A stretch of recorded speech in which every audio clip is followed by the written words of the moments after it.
여러분, 너 자신을 알라 하는 말은 많이 들어보셨죠? 그리고 많이 아실 겁니다. 근데 이 말은 소크라테스가 이렇게 전해준 말씀으로 그렇게 많이 알고 있죠. 사실은 근데 이 말은 소크라테스보다 훨씬 오래전에 이미 그 그리스에서 있었던 그런 얘기입니다. 소크라테스가 아폴로 신전에 쓰인 구절을 인용을 해서 제자들에게 너 자신을 알라 그렇게 충고를 했다고 하지요.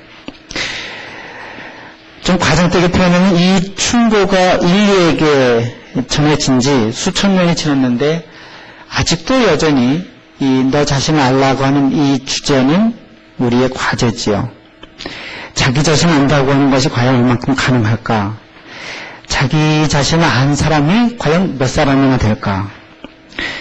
예를 들면 저 자신을 해도 이제 50년쯤 살았으니까 내가 누구인지 좀 알 것 같다 하는 그런 생각이 들다가도 어떤 때는 제 자신에 넘치는 분에 넘치는 그런 행동을 하기도 하고 또 어떤 때는 제 자신을 좀 아는 것 같기도 한데 생각해보면 또는 행동하는 것을 보면 한참 모자른 것 같고 이게 이제 나이가 50이 됐는데도 그렇습니다. 논어에 보면은 나이 50을 뭐라 그런지 여러분 아시나요? 나이 50이면 지천명 하늘의 명, 하나님의 뜻을 아는 게 50이에요. 그런데 하나님의 뜻은 알기는커녕 저 자신도 내가 원하는 것이 무엇인지도 잘 모르는 때가 있습니다. 내가 나를 모르는데 네가 나를 알겠느냐. 혹시 이 노래 들어보셨나요? 뭐 세상살이 다 그런 거지. 뭐 그렇게 살 수도 있겠습니다. 그런데 이번에 남성교회에서 출연의 주제를 우리를 알고 하나님을 알아가는 시간. 이게 물론 아는 것도 아니고 이제 알아간다고 했으니까 갔다가 못 알았다고 할 수도 있고 알아갔는데 요만큼만 알고 왔다고 할 수도 있어서 이렇게 빠져나갈 구멍을 다 만들어 놓긴 했지만 나도 내가 나를 모르는데 우리를 알고 하나님을 안다. 이거 참 대단한 주제입니다. 그래서 역시 남성교회 회원들이 대단한 분이다. 이렇게 생각을 했죠.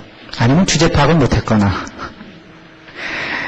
그래서 사실은 오늘 설교는 이제 교회력에 따라서 그 정해진 주제에 따라서 설교를 하긴 했지만 우리를 알자 또 하나님을 알자 하는 것에 좀 초점을 맞춰서 생각을 해봤습니다. 여러분들도 이 한 주간 동안 이제 오늘부터 한 주일이 시작이 되잖아요. 근데 이 한 주간 동안 잘 생각하고 깊이 생각하고 뭐 책도 좀 읽고 그렇게 하시면서 수련회에 참여하셔서 다른 사람들은 도대체 우리를 어떻게 알고 있나 또 하나님을 어떻게 알고 있나 하는 것을 좀 듣고 같이 대화 나누고 이왕이면 좀 많이 생각하고 해서 좀 지혜로운 마음을 가지신 분들은 다른 분들에게도 좀 나눠주시고 또 선배들은 후배들에게도 이렇게 좀 인생의 경험을 얘기해 주시고 그러면 좋겠습니다.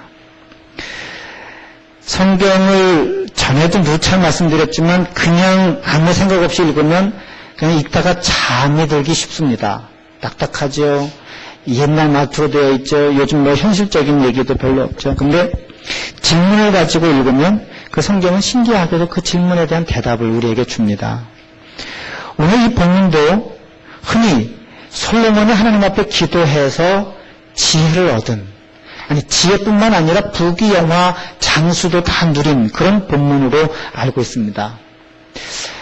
그래서 이 성경을 쭉 읽어보고 또 읽어보는데 이 성경의 본문이 솔로몬이 하나님 앞에 기도해서 그것도 꿈속에서 기도해서 하나님 앞에 그런 좋은 것을 얻었다고 하는 것도 물론 중요한 아주 그 포인트이기도 하지만 어떻게 해서 솔로몬이 그런 지혜와 부귀영화를 함께 누리게 됐을까? 그 앞부분을 다시 읽어보니까 오늘 우리가 생각하고 있는 이 주제와 아주 똑 맞아떨어집니다.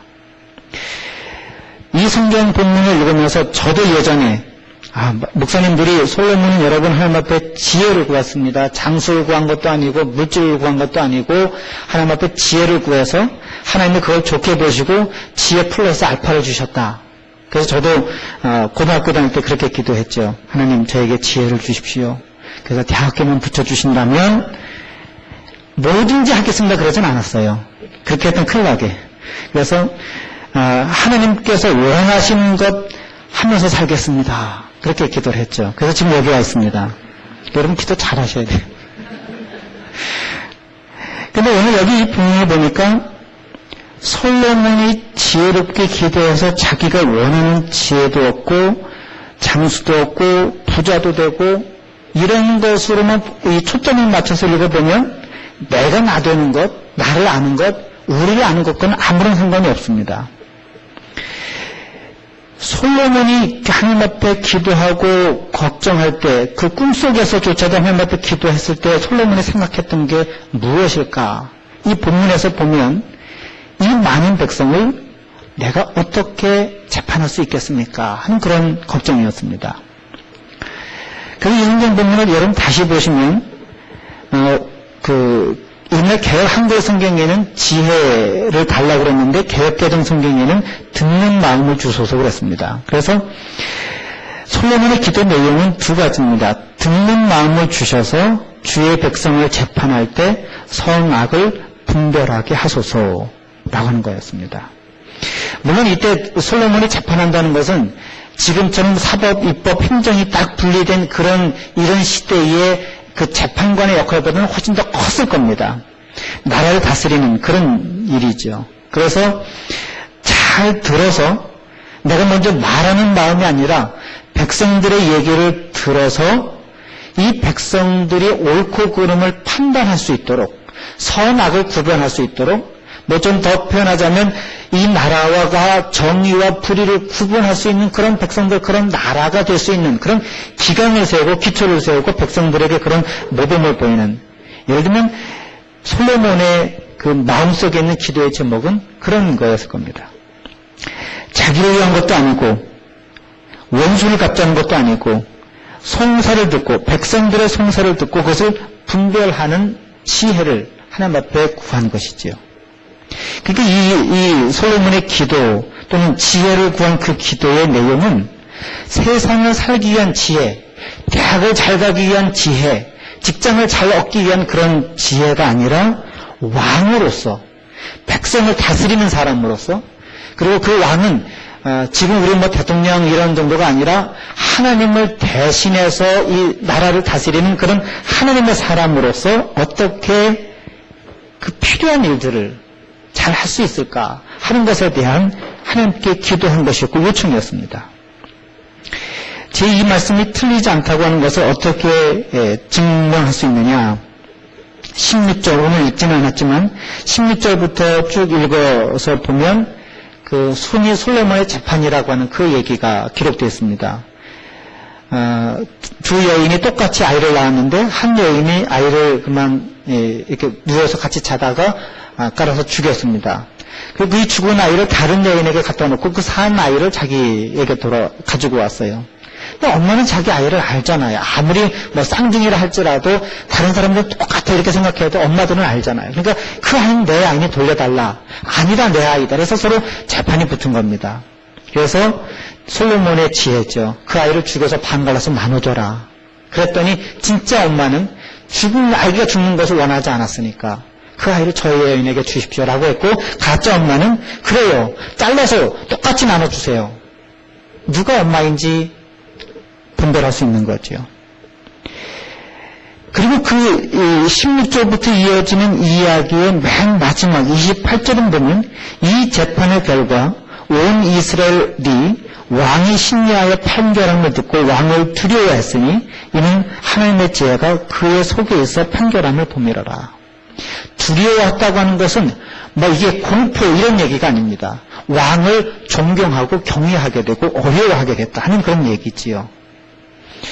그래서 이 솔로몬이 지혜롭게 잘 그 판결을 했는데 그 솔로몬의 지혜를 사람들이 어떻게 이해했냐면 하나님의 지혜가 솔로몬에 있는 것을, 솔로몬 안에 있는 것을 보고 그래서 이제 솔로몬 왕을 존경하게 됐다 하는 그런 얘기입니다. 앞에 오늘 우리가 읽은 그 본문처럼 솔로몬이 하나님 앞에서 간구하고 기도한 그 내용이 다 이루어졌고 그래서 백성들의 판결과 송사를 듣고 지혜롭게 판결을 해서 무엇이 선이고 무엇이 악이고 누가 거짓말한 것이고 누가 정직하게 살아가는 건지를 백성들 앞에 온 천하에 드러내 보인 것이죠. 그래서 왕인 솔로몬이 재판을 하지만 실제로 재판한 것은 하나님의 지혜가 재판했다고 하는 것. 백성들이 왕의 솔로몬을 통해서 하나님을 보았고 따라서 이 나라에서는 하나님을 다스린다고 하는 그런 하나님의 정의가 세워졌고 악과 불의가 거짓이 사라지게 됐다 하는 그런 얘기가 그 뒤에 이어지는 얘기입니다. 그렇기 때문에 솔로몬은 제가 아까 말씀드린 것처럼 돈을 잘 벌기 위한 지혜, 출세하기 위한 지혜, 저처럼 대학 가기 위해서 학력고사, 저희 때는 학력고사를 봤거든요. 학력고사 점수를 잘 얻기 위한, 그건 사실은 지혜, 물론 지혜라고 할 수도 있지만 지식이죠. 그런 것을 구한 것이 아니라 왕으로서 자기에게 주어진 과제를, 하나님께서 주신 그 사역을 잘 감당하기 위한 그런 지혜를 달라고 구한 것입니다. 근데 우리는 어떤가요? 솔로몬처럼 어떻게 해야 하나님의 마음에 쏙 들도록 기도할 수 있을까? 그래서 솔로몬이 그렇게 지혜를 구했다고 하니까 지혜를 구하면 하나님께서 모든 걸 다 들어주시고 좋아하시나? 지혜를 구하면 지혜 플러스 대학 입학하기 위한 그런 보너스까지 하나님께서 주시나? 아니면 하나님께서 원하시는 어떤 기도의 리스트가 쭉 있나? 이번 찬양 수련회 가면 도전 찬양 50곡 이거 한다면서요? 그것처럼 미리 주어진 리스트가 있어서 그 리스트에 맞는 것을 딱 구하면 그래 너 참 착하다 잘했다 이렇게 하시는 건가? 거꾸로 장수나 분야, 아름다움이나 그런 학점이나 직장이나 대학을 잘 가기 위한 지식을 구하면 그것은 잘못된 것일까? 하나님 마음에 들지 않는 것일까? 저는 이 성경 본문을 읽어보면서 그것이 아니구나 하는 것을 깨달았습니다. 모르겠습니다. 제가 지혜롭지가 못해서 제대로 잘 깨달았지 않았는지는 잘 모르겠습니다. 혹시 여러분 보시고 같이 읽어보십시오. 하나님이 칭찬한 것은 그래 내 기도가 내 마음에 들었다라고 한 것은 솔로몬이 그냥 지혜를 구한 것이 아니라 왕으로서 자기가 해야 될 그 사역에 필요한 것을 구했기 때문에 그렇기 때문에 하나님께서 내가 참 맞는 것을 구했다 이렇게 칭찬하시는 것 같아요. 그래서 만일 장사하는 사람이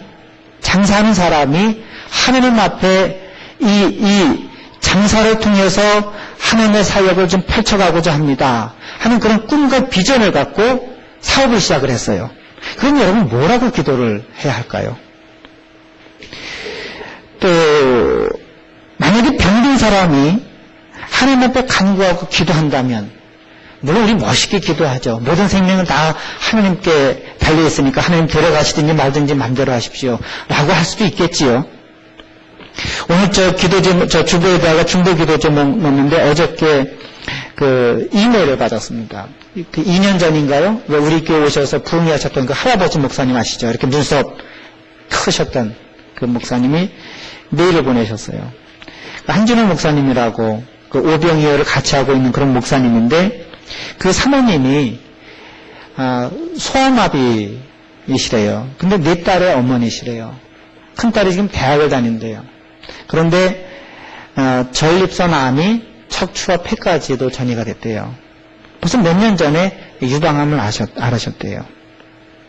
자, 그런데 이 사모님이 또는 목사님이 우리가 이 사모님을 위해서 기도한다고 할 때 솔로몬의 기도가 참 지혜롭고 똑똑했으니까 우리 그 기도를 하자. 그래서 하나님 저에게 지혜로운 마음을 주시고 듣는 마음을 주셔서 그 선악을 분별할 수 있는 그런 지혜를 저에게 주십시오 라고 기도하면 그것이 지혜로운 기도고 하나님의 마음에 합한 그런 기도이겠는가?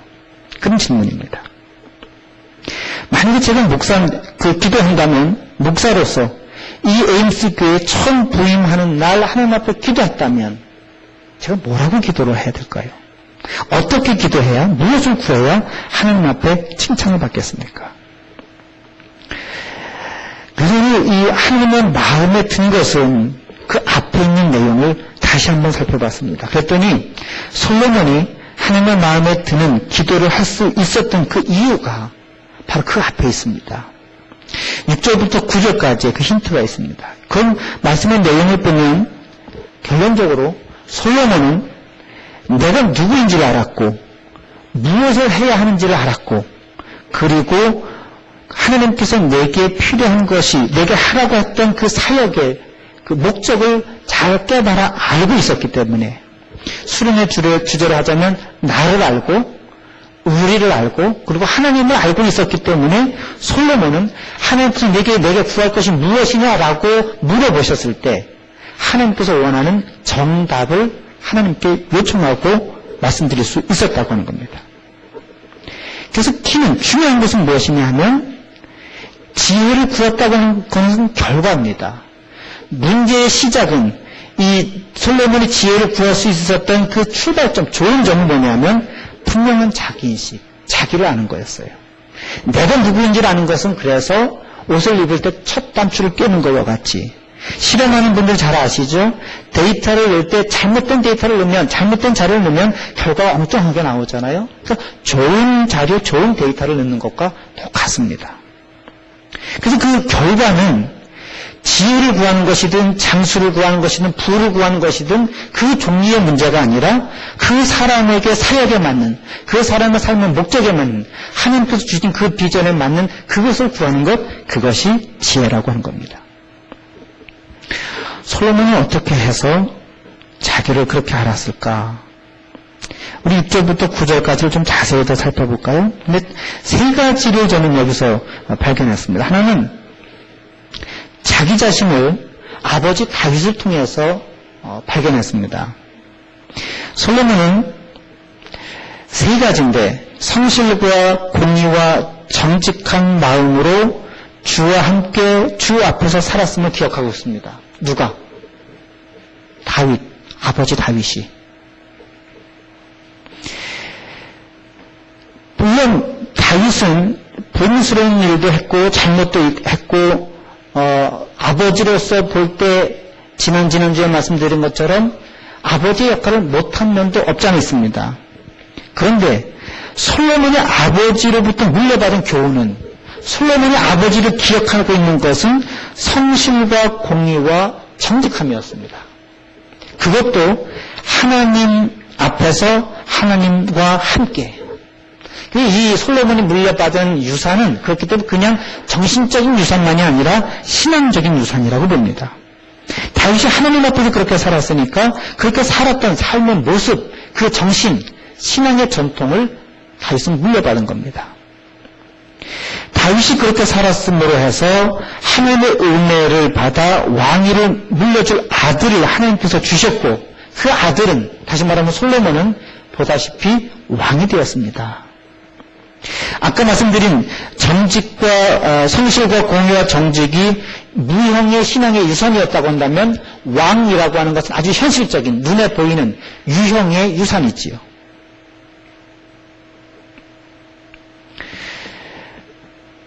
단순 무식한 말로 아버지 어머니 없이 지금 내가 있을 수 있는 사람 누가 있나요? 아무도 없어요. 그렇죠? 다 아버지가 있고 어머니가 있기 때문에 지금의 내가 있는 겁니다. 우리 교인들은 그런 분들이 별로 없으신 것 같아요. 그런데 혹시 아버지가 이 다윗처럼 좀 뭐 잘못했고 뭐 이래서 아버지에 대한 기억이 좋지 않은 분들도 있을 수 있죠. 또는 아버지가 너무 크고 훌륭해서 왜 큰 나무 밑에서는 풀이 못 자란다고 아버지가 너무 훌륭해서 도저히 아버지를 넘을 수 없는 그런 벽과 같이 느끼는 분들도 있을 수 있습니다. 또 때로는 아버지가 너무 당신의 일에 열심을 했기 때문에 자녀들과 놀아주지 않아서 아버지가 늘 어렵고 힘든 그런 분으로만 기억하는 분들도 없지 않아 있을 수 있을 겁니다.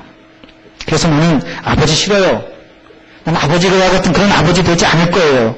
라고 생각하시는 분들도 있겠지만 그런 것조차도 아버지가 없이 어떻게 생겼겠어요.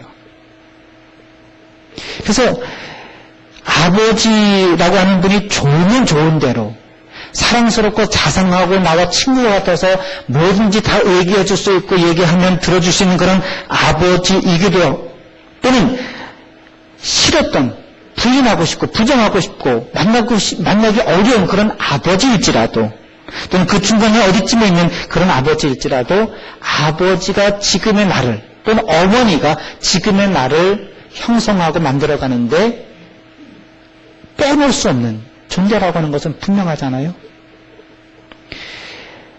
이런 그 기질만 닮았을 뿐만 아니라 또는 DNA만 닮았을 뿐만 아니라 살아가는 모습을 보면 그 아버지하고 아들이 또는 어머니하고 딸이 그 아버지하고 딸, 어머니하고 아들이 어떻게 그렇게 다른지요. 아니 어떻게 그렇게 똑같은지요.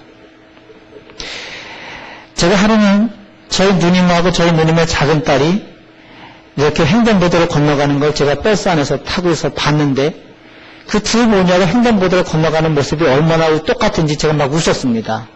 저희 누님이, 작은 누님이 키가 자그마하고 그러신데 걸을 때 보면 어깨를 이렇게 흔들면서 걸어요. 근데 그 작은 딸이 똑같이 그렇게 어깨를 흔들면서 걷더라고요.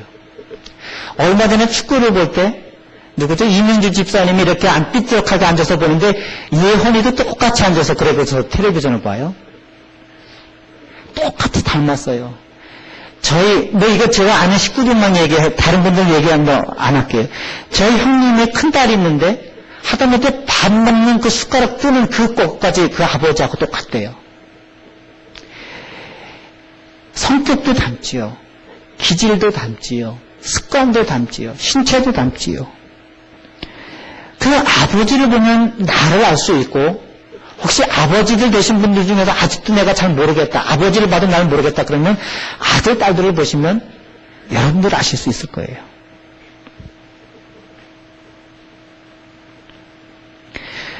나를 위해서 여러 가지 것들이 있었을 때 그 아버지가 또는 어머니가 나를 어떻게 대했을 때 나를 이렇게 대했을 때 저렇게 대했을 때 그 아버지가 나를 어떻게 대하셨는지 그리고 그 아버지나 어머니의 그런 그 행동에 대해서 내가 어떻게 반응했는지 그런 것들이 지금 나를 만들어가는 여러 가지 요소들이었습니다. 아버지가 칭찬하고 격려하거나 비난하고 조롱하거나 축복하고 저주하거나 무시하고 경고하거나 설명하고 설득하거나 또는 윽박지르거나 이런 모든 일들이 다 쌓이고 쌓여서 나를 만들어 봤습니다. 여러분들이 자랐을 때 아버지들이 어떻게 칭찬했고 여러분들이 물것을 깨거나 물을 엎지르거나 잘못했을 때 어떻게 아버지들이 화를 냈고 표정을 보이셨고 인생의 고비고비마다 부모님들이 어떤 반응을 보이셨고 그때 기도하셨는지 술을 드셨는지 예배는 아무 때나 갔는지 아니면 정기적으로 갔는지 이런 모든 일들이 나를 만들어가고 구성하는 그런 요소들입니다. 그래서 아버지를 통해서 나를 발견할 수 있습니다. 부인할 수 없지요. 솔로몬이 아버지를 통해서 왕위도 물려받았지만 신앙의 자산도 눈에 보이지 않는 무형의 자산도 다 물려받은 것 아니겠습니까? 그래서 솔로몬이라고 하는 한 사람이 형성이 된 거지요. 두 번째는 솔로몬이 왕이 되긴 했지만 작은 아이라 출입을 할 줄 모르고 택하신 백성 중에 있나이다 라고 그렇게 고백합니다. 물론 여기 작은 아이라고 하는 이 표현 또는 출입할 줄도 모른다고 하는 것이 그냥 갓난아기거나 걸어다니지도 못한다 이런 얘기는 아닙니다. 그래서 이제 찾아봤습니다. 도대체 솔로몬이 몇 살 때 왕이 됐을까? 근데 다른 어떤 왕들은 뒤에 뭐 역대기 상하나 이런 데 보면 그 왕이 됐을 때 9살이었다, 7살이었다, 20살이었다 뭐 이런 표현들이 있는데 솔로몬은 도대체 몇 살에 왕이 됐는지가 기록이 없습니다. 그래서 성서학자들이 그 역사적인 사건들을 쭉 보면서 예를 들면 다윗과 밧세바가 서로 그런 어쩌고저쩌고 했을 때 암몬하고 전쟁이 있었잖아요. 그럼 그 전쟁이 몇 년쯤에 있었을까? 그 다윗이 바빌론에서 7년 동안을 다스려고 예루살렘에 왔는데 그러면 솔로몬이 그 헤브론에서 태어났을까? 예루살렘에서 태어났을까? 바빌론 아니죠. 요즘 열왕 어디죠? 에스라 느헤미야 읽으면 하도 바빌론 얘기를 많이 해서. 그래서 성서학자들이 결론을 내리기를 19살부터 크게 보면 30살까지로 봅니다. 그러면 20살 정도만 돼도 어린 나이 아니죠. 30살이면 더더군다나 어린 나이 아닐 겁니다. 요아스 왕이라고 하는 그런 왕은 7살의 왕이 됐습니다. 그에 비하면 어린 나이가 아니죠. 더군다나 모르겠어요. 솔로몬 시대에도 그런 전통이 있었는지 모르지만 유대인들은 13살이 되면 성인식을 합니다. 바미츠바라고 말씀에 이제 그 성년식을 합니다. 그렇게 보면 이 19살이든 20살이든 솔로몬이 작은 아이라고 그렇게 얘기할 수는 없죠. 그렇다면 솔로몬이 작은 아이라고 얘기하는 거나 또는 출입할 줄은 모른다고 하는 것은 겸손한 표현이긴 하지만 무엇과 비교했을 때 겸손한 표현입니다. 뒤에 보면 이들은 큰 백성이라 수요도 많아 셀 수도 없을 정도로 많은데, 길진 씨 여기가 좀 더운 것 같아요. 에어컨이 켜졌나 좀 보시고 에어컨 좀 틀어주시고 팬을 아주 작게라도 제일 낮게 좀 틀어주세요. 저만 더우신 건지 아니면 여러분들도 더우신지 잘 모르겠습니다. 이렇게 얘기하다가 저기 열이 올라가서 그런 건지 여러분들 열기가 저한테 전해져 와서 그런 건지. 그래서 그냥 겸손의 덕이라고 보기보다는 그런 많은 백성들 앞에서 이 백성들을 어떻게 다스려야 하고 어떻게 그 백성들의 이야기를 다 들어야 하고 어떻게 옳고 그름을 백성들에게 분별해 줄 수 있을지, 그것과 비교해 봤을 때 자기 자신은 지금 경험도 없고 이 백성들을 다스릴 수 없는 그런 작은 아이고 출입할 줄은 모르는 그런 사람이라고 이제 솔로몬은 본 겁니다.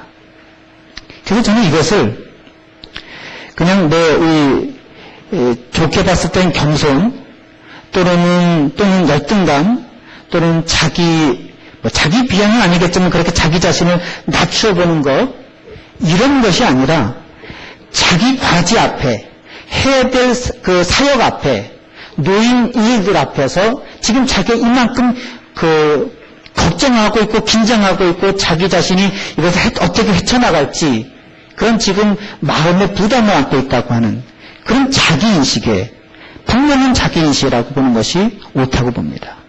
아니, 그렇게 보고 싶습니다. 백성 가운데 있고 수요는 많은데 귀에 배운 난 참 작은 아이입니다. 내 일은 많은데 이것을 어떻게 다 핸들할 수 없을지 저는 출입을 할 줄 모르는 그런 사람입니다. 그래서 여러분, 두 번째 솔로몬이 자기를 발견한 것은 자기 앞에 놓여 있는 과제를 통해서입니다. 어저께 어떤 분이 그 블로그를 봤는데, 그래서 제가 제 페이스북에다 올려놨습니다. 대학원 학생들 혹시 좀 잘 읽어보세요. 지도교수가 어떤 분인지, 그 지도교수하고의 만남이 마치 결혼하는 것과 똑같대요. 그래서 거기서 지도교수의 스타일들을 12가지로 쫙 놨습니다. 일만 하는 지도교수, 뭐뭐 하는 지도교수, 독재자 같은 지도교수. 그런데 그거보다도 더 중요한 것은 뭐냐면 자기 자신을 아는 거예요. 그래서 대학원에 갈 때 또는 어떤 연구실에 갈 때 어떤 지도교수님 밑에 갈 때 그 교수님을 잘 파악하는 것, 저를 아는 백전백승이니까 그것도 중요하지만 자기 자신이 과연 그 일에 합당한지 맞는지도 잘 보고 가라는 거죠. 한 번 가면 이거 쉽게 나올 수도 없고 싫은데 계속 갈 수도 없고 얼마나 힘들어요. 그래서 그분이 하는 얘기가 뭐냐면 내가 일하는 스타일은 어떤 스타일인가? 혼자 일하기를 좋아하는 스타일인가? 여럿이 같이 일하는 것을 좋아하는 스타일인가? 이런 것들을 잘 따져보고 그 지도교수를 찾으러 가라는 겁니다. 맞지요? 과연 내가 이 일에 적합한가? 이 일을 할 수 있는가?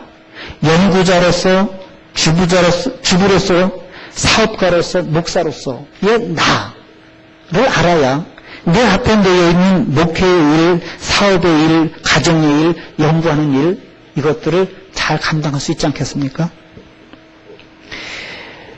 이건 제가 목사가 되는 것은 그 목회에 대해서 제가 후회를 하는 것이 아니라 저는 가만히 일하는 걸 보면 혼자 일하는 걸 좋아하는 것 같아요. 사람들한테 막 일을 잘 못 시킵니다. 그래서 여러분 제가 일을 시키면 한 100번쯤 생각하고 시켰다고 좀 이해를 해주세요. 이게 참 목회하기에는 잘 맞지 않는 그런 성격이에요. 여러 사람들하고 있으면 참 힘들고 이렇게 말하고 들어가면 그게 얼마나 힘든지 모르겠어요. 어떤 분은 말하면 할수록 막 더 신나하는데 전 말하면 할수록 막 이게 소진이 돼요. 참 맞지 않는, 여러 사람들하고 일하는 게 맞지 않는 그런 스타일이죠. 어쨌든 내 앞에 놓여있는 과제, 그것이 단기적인 일이든 장기적인 일이든 그것을 통해서 자기 자신을 볼 수 있고 발견할 수 있고 자기 자신을 발견해야 그 일을 잘 감당할 수 있다고 하는 겁니다. 세 번째는 오늘 이 본문에 보면 이렇게 솔로몬의 기도의 내용 중에는 나와 있지는 않지만 가만히 보면 솔로몬은 하나님과의 관계를 통해서 자기 자신을 발견했습니다. 너무나 분명합니다. 눈에 보이진 않습니다. 기도한 그런 기도 내용도 없는데 하나님을 알게 해달라고 그런 기도한 것은 없습니다. 그런데 4절에 보면 솔로몬은 하나님께 1000번제를 드립니다. 이거 잘 띄어서 읽으셔야 돼요. 1000번 제사를 드린 게 아닙니다. 그래서 어떤 예전에는 새벽기도 하는데 1000번 새벽기도 하라 뭐 이렇게 말씀하셨는데 그런 것이 아니라 번제를 1000개 드렸다고 하는 겁니다. 5절에 보면 솔로몬의 꿈에 하나님이 나타납니다. 6절을 보면 솔로몬이 꿈속에서 하나님께 기도를 드립니다. 이 세 가지만 봐도 솔로몬과 하나님은 하나님과의 관계를 통해서 자기를 발견했는데 하나님은 예배를 받으시는 분이요 나는 예배를 드리는 자다.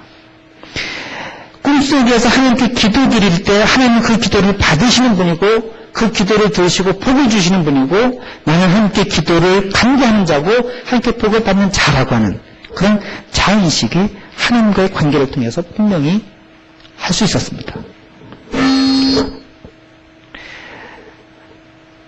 이 배터리가 더 길게 하지 말래요. 그래서 그 얘기는 뭐 여러분 잘 아실 것 같아서 줄이고 결론적으로 말씀을 드리면 솔로몬은 다윗 아버지와의 관계, 좀 넓게 표현하자면 사람과의 관계, 인간관계를 통해서 자기 자신을 발견했습니다. 나라와 백성을 다스려야 하는 하나님께서 주신 과제를 통해서 내가 누구인지를 발견했습니다. 그리고 하나님과의 관계를 통해서 나라의 옳고 그름, 정의와 불의, 하나님의 뜻을 세워야 하는 그런 하나님과의 관계를 통해서 나는 작은 아이와 같다고 하는 그런 자아인식을 할 수 있었다고 하는 겁니다. 이렇게 세 가지의 범주를 통해서 나를 발견할 수 있지요. 그래서 예를 들면 누구죠? 무인도에 갔던 사람. 콜럼버스? 로빈슨 크루소. 그 로빈슨 크루소도 사실은 혼자 무인도에 갔다고 해서 혼자 산 것이 아니지요. 자연과 같이 살았고 프라이디라고 하는 사람과 같이 살았고 그래서 거기서 자기 자신을 실험하고 발견하고 그렇게 살아갔던 겁니다. 그러니까 어느 누구도 혼자서 자기 혼자 고민한다고 해서 무인도에 혼자 가서 산다고 해서 아무도 없이 살아간다고 해서 자기를 발견한 것이 아니라 이런 관계를 통해서 나를 발견하고 찾아가는 겁니다. 근데 한 가지 제가 여러분들에게 더 말씀드리고 싶은 것이 있는데 제가 지금 말씀드린 것처럼 하나님께서 우리에게 주신 자아를 발견하고 찾아가는 거예요. 그런데 저는 오늘 여러분들에게 마지막 드리고 싶은 말씀은 여러분을 만들어가라고 말씀드리고 싶어요. 그게 뭐냐 하면 어느 유명한 디자이너가 이런 얘기를 했습니다. 지금 당신이 입고 있는 그 옷이 바로 당신입니다. 내 안에 철학적인 인간상, 신앙적인 인간상 굉장히 고고한 인상인 것 같지만 이 디자이너가 볼 때는 그 사람이 입은 옷이 그 사람을 드러낸다고 그렇게 본 거죠. 그렇기 때문에 옷이 바로 그 사람이라고 그렇게 봤습니다. 아무리 내가 나를 이만큼 생각해도 사람들이 나를 알아볼 때 이만큼하게 생각하면 그게 바로 나예요. 내가 아무리 정직하고 성실하고 똑똑하고 그렇게 나 혼자는 생각해도 다른 사람이 쟤는 참 게을러. 그게 바로 저예요. 이게 차이가 크면 뭐라고 그러죠? 과대망상이죠. 여기 과대망상 걸리신 분은 없는 것 같아요. 다 아주 웃지 않는 것을 보니까. 그래서 여러분들이 앞으로 내가 어떤 사람인지 어떤 자인지를 모르겠다고 생각하시면 여러분들이 가장 좋아하는 그렇게 할 수 있을 것 같고 될 것 같고 좋아하는 그런 자아상을 여러분 만들어 보십시오.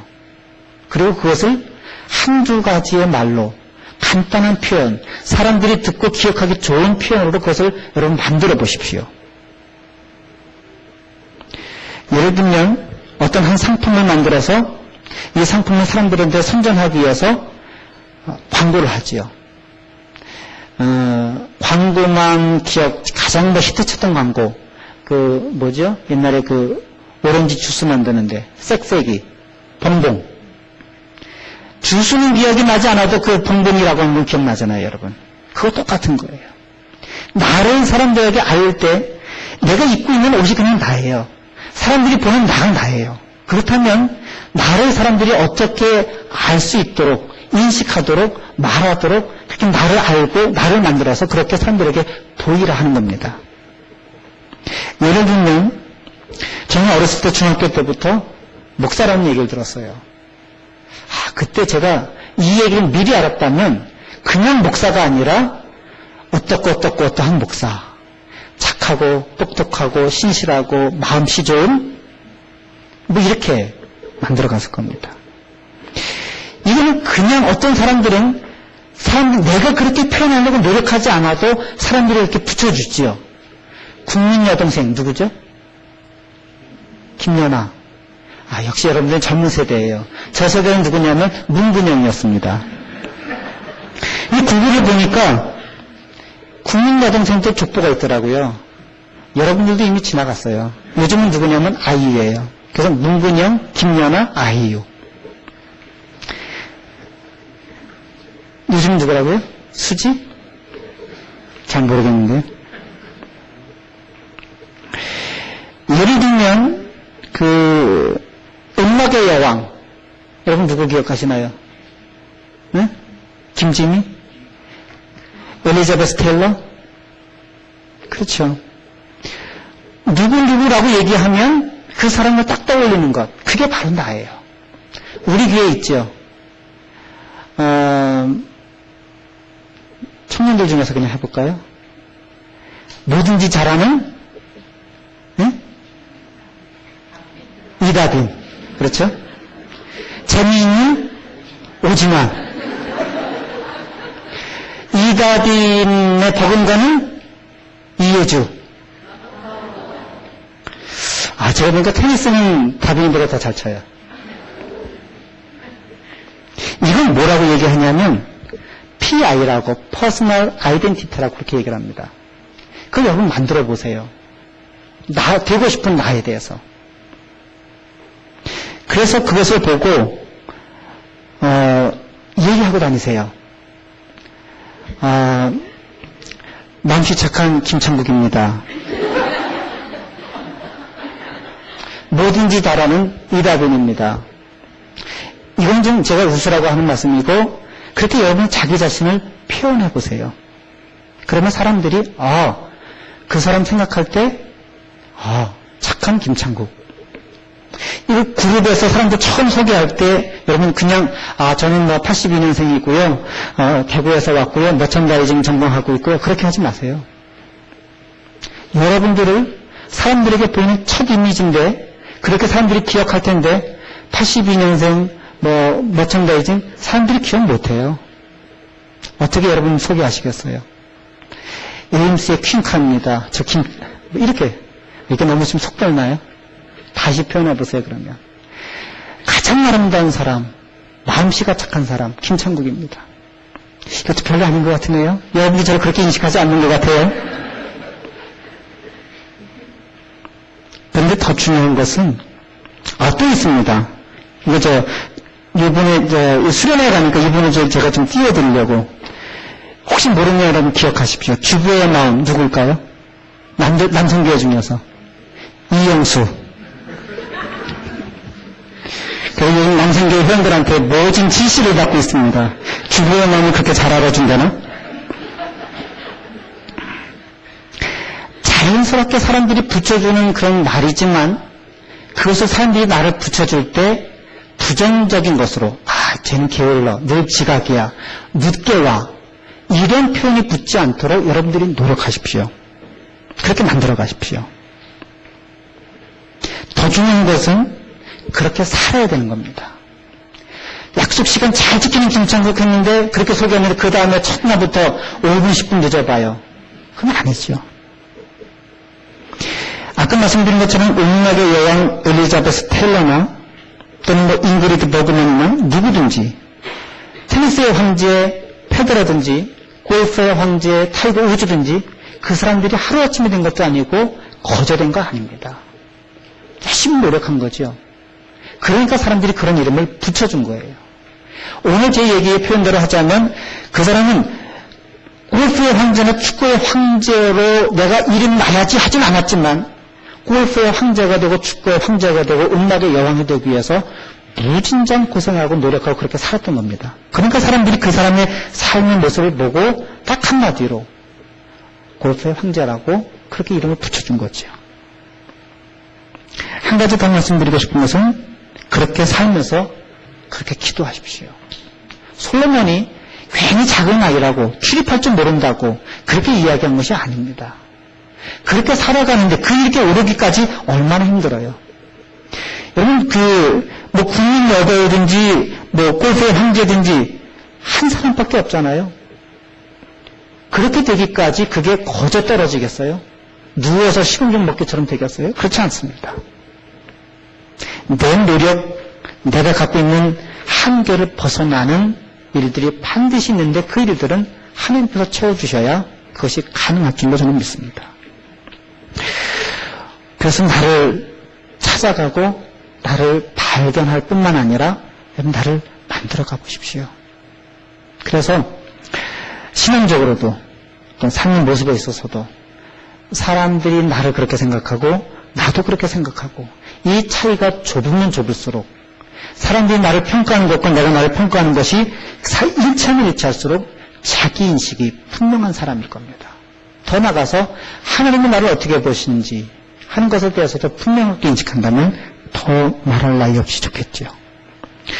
오늘 제가 드리는 이 말씀이 모든 것을 다 누누이 말씀드리지만 결론이 아니라고 저는 봅니다. 여러분 성경을 기억하시고 제가 들었던 예화는 기억하지 마십시오.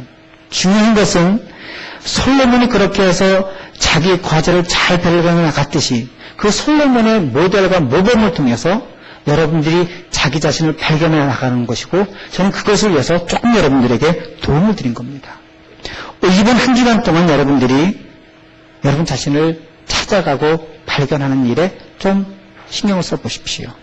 시간을 좀 내보십시오. 그리고 기도도 하고 책도 읽어보십시오. 그리고 여러분 다 수련회 오십시오. 오셔서 다른 사람들은 어떻게 자기를 발견하고 그 안에서 우리를 발견하고 그 안에서 하나님을 발견했는지 여러분 들어보고 이야기하고 나눠보십시오. 간증하는 시간도 있을 거고 기도하는 시간도 있을 거고 또는 말씀을 듣는 시간도 있을 거고 서로 함께 노는 시간도 있을 겁니다. 아니면 아무것도 없이 그냥 혼자 산책하는 시간도 명상하는 시간도 가지실 겁니다. 1박 2일이 사실 이렇게 하기에는 너무나도 짧지요. 그러나 일상의 생활을 다 끊고 삶의 자리에서 벗어나서 그곳에 오셔서 나를 발견하고 우리를 발견하고 하나님을 발견하는 좋은 시간 가지시길 바랍니다. 그렇게 해서 여러분들이 지금 나이가 19이든 29이든 39이든 남은 인생을 나를 잘 발견하고 하나님을 발견해서 복되고 좋은 삶, 이 솔로몬처럼 내가 구한 것 이상으로 하나님께서 플러스 알파를 하나님께서 주신 그런 복을 받는 여러분이 되기를 주님의 이름으로 축원합니다. 우리 함께 기도하겠습니다. 은혜와 사랑의 하나님 감사합니다. 어머니와 아버지 이 조상님들을 통해서 또 내게 주어진 하나님의 사역을 통해서 하나님과의 관계를 통해서 이 교회를 통해서 나무와 풀들과 꽃들과의 관계를 통해서 저희 자신을 발견하고 찾아가고 또 그렇게 만들어가고자 합니다. 그래서 저희들을 이곳에 보내주신 하나님의 뜻을 알게 하시고 내가 살아야 할 삶의 목표와 목적을 분명히 갖게 하시고 지금 내가 무엇을 해야 할지 잘 깨달아 아는 우리 사랑의 교회 모든 성도들 되도록 인도하여 주시옵소서. 모든 말씀 예수 그리스도의 이름으로 기도드립니다.